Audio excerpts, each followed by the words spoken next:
Alright, so I recently started playing Infinity Wars. I got to the beta about last week, yeah. But the Final Fantasy XIV beta phase 4 was going on, so I decided to put it off until now. I started playing yesterday, actually closer to this morning, given the time. And I'm liking it quite a bit. I mean, the interface could use some work, especially when you're actually playing the card game. I think the interface definitely needs some work, but it is a lot of fun, and so I thought I would play a bit. If you look in the booster pack section here, it's a completely free to play game. It will be on launch, but I've already spent $6. I don't plan on spending much more anytime soon, but I decided to spend $6 up front to see what I can get for it. So what I got was this collection starter pack.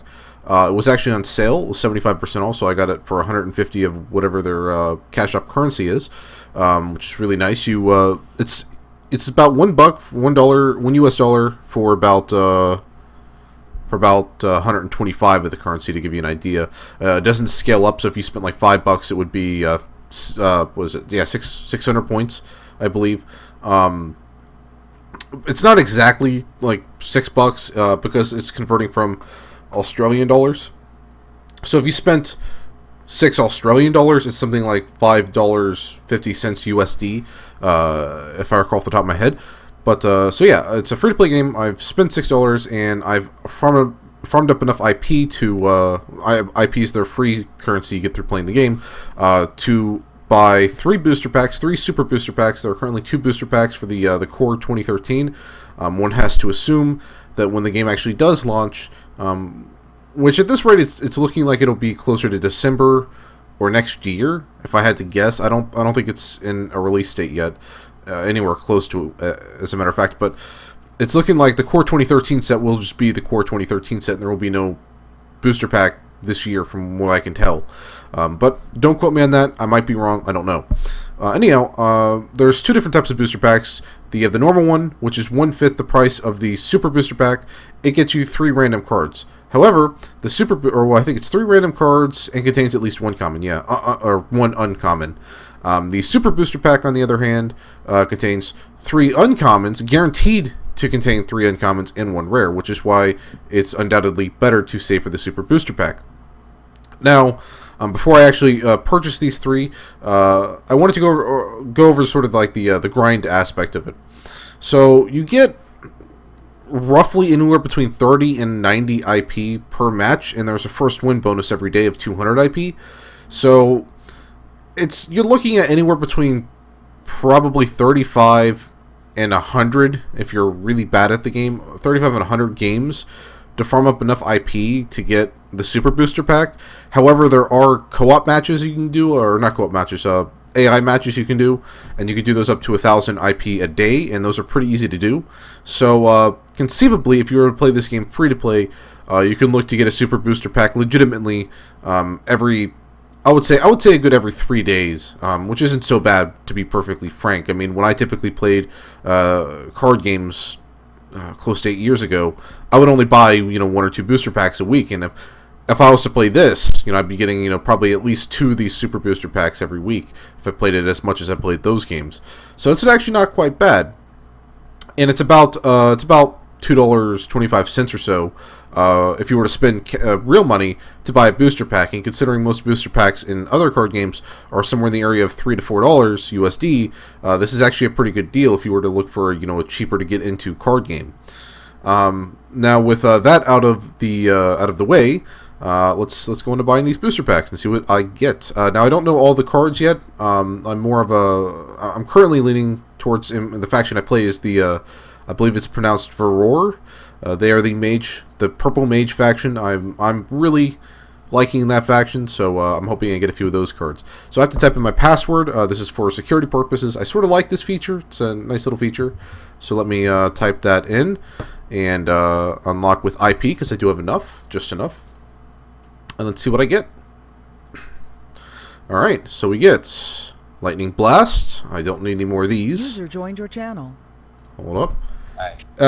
Hey Chase, I'm actually streaming a video real fast, if you don't mind waiting a second. I'm actually playing Infinity Wars, and I'm opening up 3 super booster packs, and I wanted to sort of run through all that.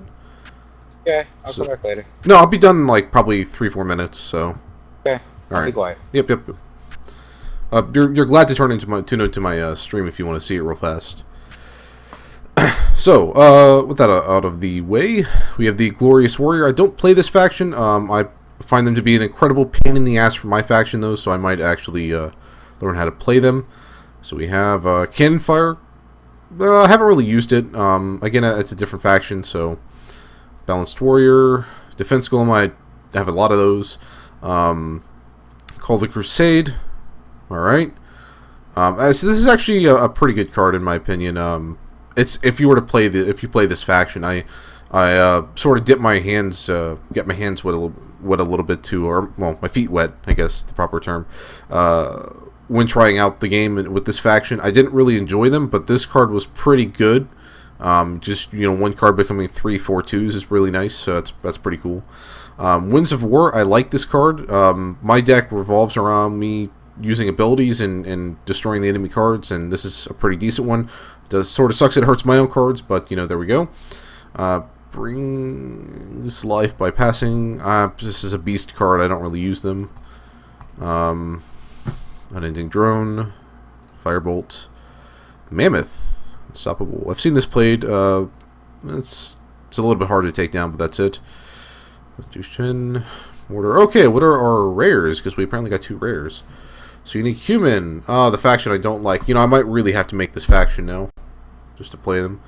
And Alita the Immortal Sufferer, which is a zombie faction, which I have the least exposure to this faction. I've been really wanting to play them, and this might actually let me do that.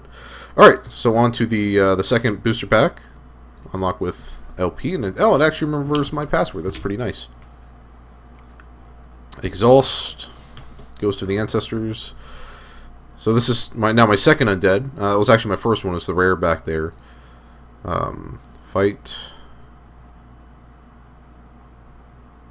That's a pretty cool card. That's an interesting effect.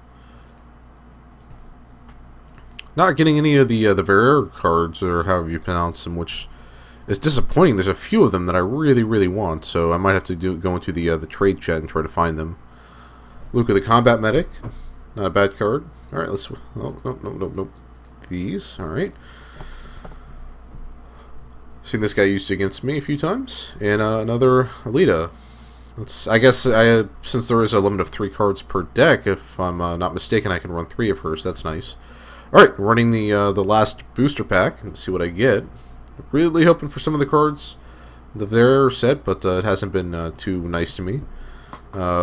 Death Worshipper, which I already don't, I have like 30 of them already, but okay. Beast of Burden, I think I only had 2 of those. That's nice. Lightning Blast. I need a third Rita's Thrall. I don't really have a use for him yet, but that's always nice.